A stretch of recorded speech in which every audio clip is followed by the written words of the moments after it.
अल्पाधिकार बाजारपेठ oligopoly market.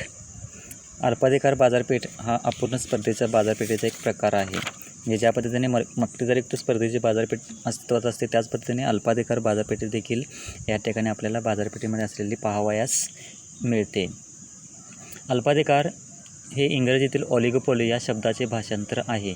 म्हणजे ज्या ठिकाणी काही प्रमाणामध्ये विक्रेते असतात, म्हणजे ज्या बाजारात पूर्ण स्पर्धेप्रमाणे विक्रेत्यांची संख्या अमर्याद नसते किंवा असंख्य विक्रेते नसतात, मक्तेदारी बाजारपेठेप्रमाणे एकच उत्पादक विक्रेता नसतो किंवा दोन विक्रेते असणाऱ्या द्वयाधिकार बाजारपेठेसारखी स्थितीही नसते.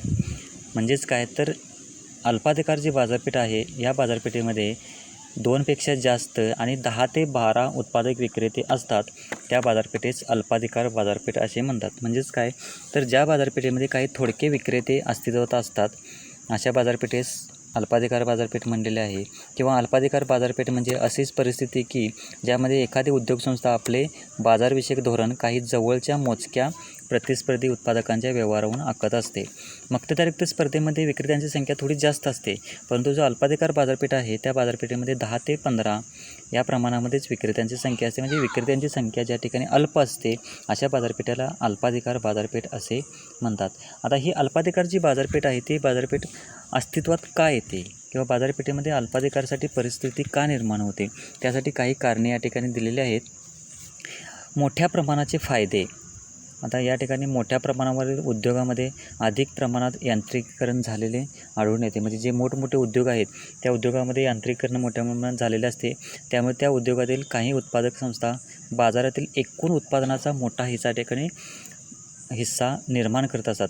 उदाहरणामध्ये लोखंड पोलाद उद्योग आहे, सिमेंट उद्योग आहेत, पेट्रोलियम उद्योग आहेत, मोटार उद्योग आहेत इत्यादी उद्योगामध्ये अल्पाधिकार असणाऱ्या उद्योगसंस्था आपल्याला आढळून येतात. म्हणजे हे काय ते लोखंड पोलाद निर्माण करणारे उद्योग मोजकेच आहेत, सिमेंट निर्माण करणारे उद्योग मोजकेच आहेत, पेट्रोलियम उद्योग आहे, मोटार उद्योग आहे. म्हणजे ज्या ठिकाणी मोठ्या प्रमाणामध्ये नफा आहे, फायदा आहे अशा उद्योगांच्यामध्ये या ठिकाणी आपल्याला अल्पाधिकार पाहावयास मिळतो. म्हणजेच मोठ्या प्रमाणावर उत्पादनाचे फायदे मिळवण्यासाठी अल्पाधिकार संस्था अस्तित्वात येत असतात आणि अल्पाधिकार बाजारपेठमध्ये त्या ठिकाणी निर्माण होत असते. कर्तबगार संयोजक. काही संयोजकांना नफा मिळवण्याची, आर्थिक सत्ता उपभोगण्याची, उद्योगांचे साम्राज्य निर्माण करण्याची महत्त्वाकांक्षा असते आणि हे अल्पाधिकारी संस्थेची स्थापना करून मग त्यांचा विकास घडवून आणतात.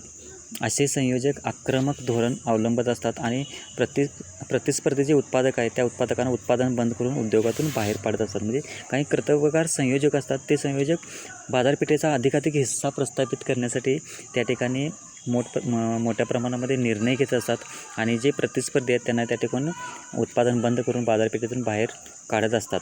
म्हणजेच काय तर दुसऱ्या एखाद्या मोठ्या उद्योग संस्थेमध्ये त्या छोट्या छोट्या उद्योगांचे विलिनीकरण करत असतात.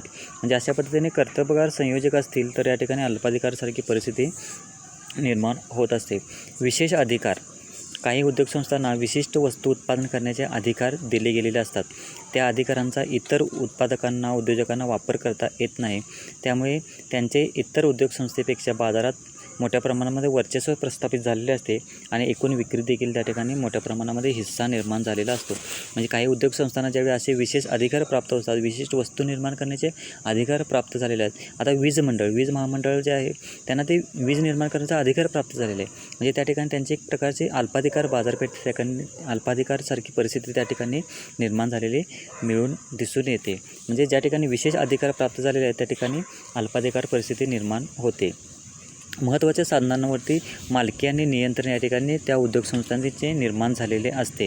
म्हणजे काही उद्योगसंस्थांची महत्त्वाच्या साधनांच्यावरती सुरुवातीपासूनच मालकी असते आणि त्याचा परिणाम म्हणून त्या उद्योगसंस्थाकडून बनवलेले उत्पादन आणि त्याच्या किमतीवरती त्याचा परिणाम होत असतो आणि इतर उद्योगसंस्था या पद्धतीने याचे लाभ घेऊ शकत नाहीत आणि त्यामुळे ते या स्पर्धेमधून मागे पडतात आणि काही उद्योगसंस्थांना यातून बाहेर पडावे लागते आणि थोड्याच उत्पादन संस्था या ठिकाणी या टिकून राहतात. म्हणजे ठराविक उत्पादन साधनांच्यावरती या ठिकाणी ठराविक उद्योग संस्थांचे मालकी हस्त प्रस्थापित झालेले असते, त्यांचे नियंत्रण असते, त्यांच्या उत्पादनावरती नियंत्रण असते, किमतीवरती नियंत्रण असते.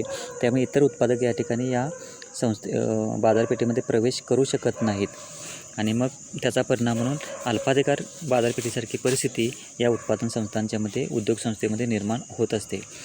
त्याचबरोबर प्रचंड भांडवलाची आवश्यकता असते. गुंतवणुकीसाठी मोठ्या प्रमाणामध्ये भांडवलाची आवश्यकता काही उद्योगामध्ये असते.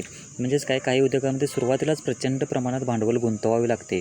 म्हणजे लोखंड पोलाद उद्योग असेल, जहाज बांधण्यासारखे उद्योग आहेत, सिमेंट उद्योग आहेत, मोटार उद्योग आहेत. अशा उद्योगांच्यामध्ये प्रचंड प्रमाणामध्ये भांडवल गुंतवणूक करावी लागते आणि हे फारच थोड्या उद्योग संस्थांना शक्य होते. त्यामुळे अल्पाधिकार जो बाजारपेठ आहे किंवा अल्पाधिकारसारखी जी परिस्थिती आहे ती मोठमोठ्या उद्योग संस्थांच्यामध्येच दिसून येते. कारण या ठिकाणी प्रचंड भांडवलाची आवश्यकता सुरुवातीपासूनच आवश्यक असते आणि त्यातून मग ज्या उद्योग संस्थांच्यामध्ये किंवा उद्योगधंद्यांच्यामध्ये प्रचंड भांडवलाची आवश्यकता आहे अशा उद्योगधंद्यांच्यामध्ये प्रामुख्याने आपल्याला अल्पाधिकारसारखी परिस्थिती पाहावयास मिळते.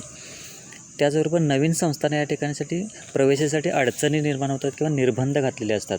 म्हणजेच मूलभूत आणि पायाभूत उद्योग क्षेत्रामध्ये प्रवेश करण्यास नवीन उद्योगसंस्था फारशा उत्सुक नसतात, कारण त्यांच्याजवळ तेवढे पुरेसे भांडवल नसते. शिवाय उद्योगामध्ये प्रवेश केल्यानंतर किमती कमी झाल्या तर गुंतवणूक वाया जाण्याचा धोका असतो. म्हणजे तसेच हे जे आहे ते प्रस्थापित उद्योगसंस्था आहेत, त्या उद्योगसंस्थात किंमत युद्ध करतात. कारण नवीन उद्योगसंस्था जर आल्या तर प्रस्थापित असलेल्या उद्योगसंस्था किंमत युद्ध करतात आणि नवीन उद्योगसंस्थांना यातून बाजारपेठेतून बाहेर काढण्याचा प्रयत्न करत असतात. म्हणजे या ठिकाणी अशा पद्धतीची ही काही कारणे आहेत. या कारणांच्यामुळेच बाजारपेठेमध्ये अल्पाधिकारसारखी परिस्थिती निर्माण होत असते. म्हणजे मोठ्या प्रमाणाचे फायदे मिळवण्यासाठी उद्योगसंस्था प्रस्थापित होत असतात. कर्तबगार संयोजक असतात, ते संयोजक त्यांच्या कर्तबगाराच्या आधारे नियोजनाच्या आधारे नवीन उद्योगसंस्थांना बाजारपेठेमध्ये प्रवेश करण्यास निर्बंध घालतात. काही उद्योगसंस्थांना विशेष अधिकार त्या ठिकाणी प्राप्त झालेले असतात, त्यामुळे अल्पाधिकारसारखी परिस्थिती निर्माण होते. तसेच काही उत्पादन साधने आहेत, त्या उत्पादन साधनांच्यावरती ठराविक उद्योगसंस्थांची मालकी हक्क निर्माण झालेले असतात, त्यांचे नियंत्रण असते. त्याचबरोबर अशा पद्धतीत काही प्रकारचे असे उद्योगसंस्था आहेत त्या ठिकाणी प्रचंड भांडवलाची गुंतवणूक करण्यासाठी आवश्यकता असते. ते सर्वच उद्योगसंस्थांना जमत नाहीत. त्याचबरोबर या ठिकाणी नवीन उद्योगसंस्था आहेत, त्या नवीन उद्योगसंस्थांना प्रवेश करण्यामध्ये अडचणी मोठ्या प्रमाणामध्ये निर्माण होत असतात. म्हणजे अशा पद्धतीचे काही कारणे आहेत, त्या कारणांच्यामुळेच या ठिकाणी बाजारपेठेमध्ये अल्पाधिकारसारखी परिस्थिती निर्माण होत असते. म्हणजे ज्या बाजारपेठेमध्ये काही थोडकेच विक्रेते असतात, थोडकेच ठराविक विक्रेते या ठिकाणी प्रस्थापित झालेले असतात, अशा बाजारपेठेला आपण अल्पाधिकार बाजारपेठ असे म्हणतात. म्हणजे अल्प विक्रेते असणारी बाजारपेठ, त्या बाजारपेठेला अल्पाधिकार बाजारपेठ म्हटले गेलेले आहे. म्हणजे अल्पाधिकार बाजारपेठ ही एक अपूर्ण स्पर्धेची बाजारपेठेचीच अवस्था आहे. म्हणजे ज्या पद्धतीने मक्तेदारयुक्त स्पर्धेची बाजारपेठ आढळून येते, ठराविक विक्रेते असतात, त्यांचे बाजारपेठेवरती नियंत्रण असते, ग्राहकांना जाहिरातीच्या माध्यमातून ते आकर्षित करत असतात.